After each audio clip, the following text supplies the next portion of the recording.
Hey, what's up everybody? Welcome back to Fiverr Talks. My name, as always, is Joel Young. I'm user DJ Young on Fiverr, and today we're talking about how to manage your Fiverr finances. Yes, you may not have even thought of that, but you actually do need to manage your books, your numbers, and know all of those things for tax purposes, even when working on Fiverr, and today I'm going to show you how.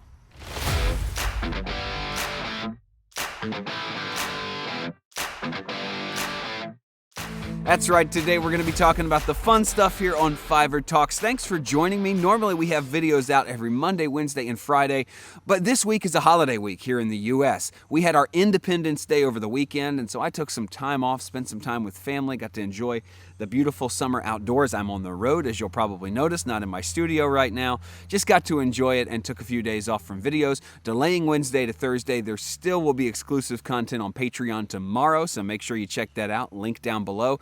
But today we're going to be talking about your finances, because many people, when they start working on Fiverr, don't think they need to do anything because they're selling on a platform, that they don't need to track anything or know anything. And so I'm here to dispel that myth, to let you know that that's wrong, that's incorrect. That actually got me in some trouble the first year that I worked on Fiverr, because I didn't know all these rules and actually had to pay some penalties to the IRS because of it. So today I'm here to save you from all those things and talk about what it's like to track your finances when selling in Fiverr, and what you need to do for tax purposes in order to make sure you don't get in a bad spot. Now, you probably know I'm going to be speaking from an American perspective. I am an American, I'm in the U.S., and everything I'm going to say applies to those in the U.S. for how the IRS handles those who are self-employed and small businesses, income taxes, things like that. This may not be applicable to you if you're in a different country, but there might be some principles in here that still apply and I believe are somewhat universal. Certainly, I am not a tax professional. You need to seek the advice of a tax professional. That's the disclaimer here. Don't take my advice for face value. Take it as a launching off point to go do your own research, make your own decisions, because this is something that you need to know and make sure that you're right on it so you don't have fines and penalties and all that ugly stuff. But I'm certainly not a tax professional. I just know what I know from experience, and you should check with your tax professional before making any real decisions regarding this stuff. But the basics of what we're going to talk about apply to anybody, anywhere, in any country, even if they're not selling on Fiverr, just freelance businesses. These are just good ideas that you actually need to adhere to. Now, I'm actually going to be giving away something pretty cool over on Patreon, something that I've been developing for about a decade now.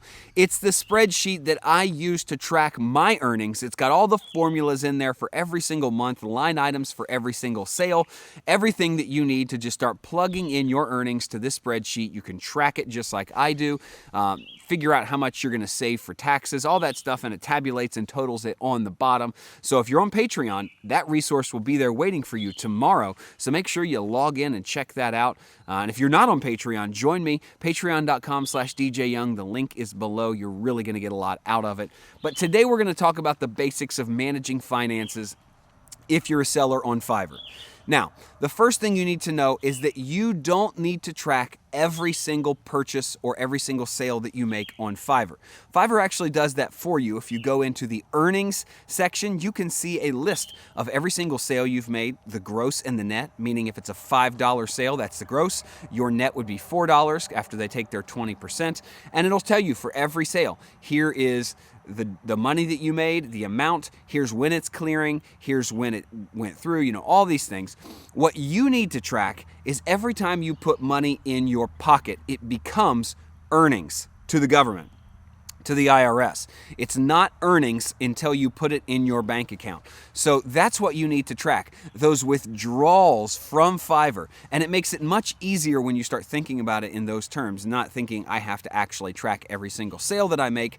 I just track the earnings or withdrawals when they come out from Fiverr. So that's something that kind of simplifies all of this. However often you do that, for me, it's 4 or 5 times a month.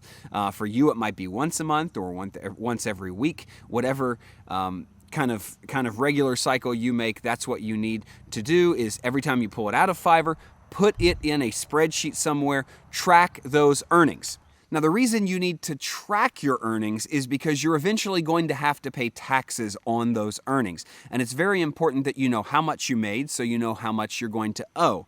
According to the U.S. government, those of us that freelance, we're 1099 contractors.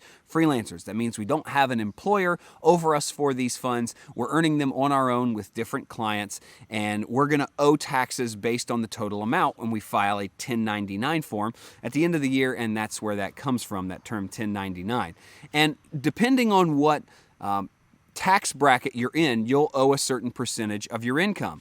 I would suggest looking online, estimating your earnings, and figuring out what tax bracket you're going to be in, and save that much. When I started, I just started saving 25% of my income, meaning that that was probably more than I was going to need to save back, but I knew at least I saved that much. And so when I pulled money out of my Fiverr account, I would put 25% in a savings account for taxes, hold it, and wait to find out how much that I owed at the end of the year. Then I knew I had the money to pay that. And like I said, if you owe more than $1,000 at the end of the year, you should be tracking that and sending those in quarterly. So make sure that you do that. Make sure you're saving money back. Make sure that you're tracking all of your earnings on Fiverr, because as we talked about last week, over on Patreon, if you ever want to grow your business, you have to know how to take care of it when it's small. You have to be able to look at your earnings and say, here's how much I'm earning, here's how much I'm owing in taxes, set this aside, put this over here, make sure that you're doing it right. And all this tracking is going to give you some metrics so that you can actually look back and say, wow, I earned, double over the last month than I did the month before. What's going on? What am I doing differently? My earnings are going up. And certainly those kinds of metrics are available to you in Fiverr, but making sure that if you have any other freelance income outside of Fiverr, all these things are considered and together. Track all of your earnings. Put them in somewhere outside of Fiverr so you know how much you've earned, how much you're going to need to pay in taxes, and how much your business has grown, because there's milestones that you need to be aware of and milestones you need to celebrate along the way. And if you're organized, I believe that means you're going to be ready for the next step, because there are a lot of great, talented freelancers out there that have absolutely no ability to run a business, and it takes both of those sides. It's really notoriously hard for creatives because we're using one side of our brain. I really have no idea what side it is. Is it the left side or the right side that's creative side? I have no idea. So we notoriously use one side of our brain that's the creative side. It's, all these things that makes freelancers and creatives great. But then on the other side is the organizational side. That's the numbers side. Now, I'm lucky to have a passion and a drive and an ability to use both simultaneously, but I realize that's not stereotypically that common. So we need to make sure that everything is in order, that you're not only tracking what you're earning, but you're saving enough so that you can send in your taxes at the end of the year, and you can follow everything to the letter of the law. And that's what I would say no matter what country you're in, even if you're outside the U.S., find out the tax code, the laws regarding how earnings are treated for freelancers, and know those, follow those, and make sure that you're kind of staying up and up with that, because you don't want to get in trouble. You want this freelance lifestyle to be a blessing to you, to grow into something awesome, and the only way it's going to do that is if you're actually thinking and looking ahead and all of these things, and have your ducks in a row. Man, it is like 4,000 degrees outside with like 1,000,000% humidity. All right, thanks for joining me for today's video. That short little tip on how to make sure you keep your finances in order. And if you have any other questions, join me on Patreon. I chat with our Patreon exclusive insiders every single week. I answer every single message over there. I am extremely available and accessible, and it's a low entry point, just $5 to jump in there every single month, and you'll get exclusive content on Fridays. Don't miss that video tomorrow, and the ability to chat with me about your specific situation and questions that you might have. I think you'll find more than $5 worth of value in that. So make sure that you jump over there and join us, and make sure if you're not already, subscribe here on YouTube. New videos on this channel every single week, Monday, Wednesday, and Friday on Patreon. I hope you're getting something out of this, and I really enjoy bringing it to you. And as always, keep doing, because the future favors the doers.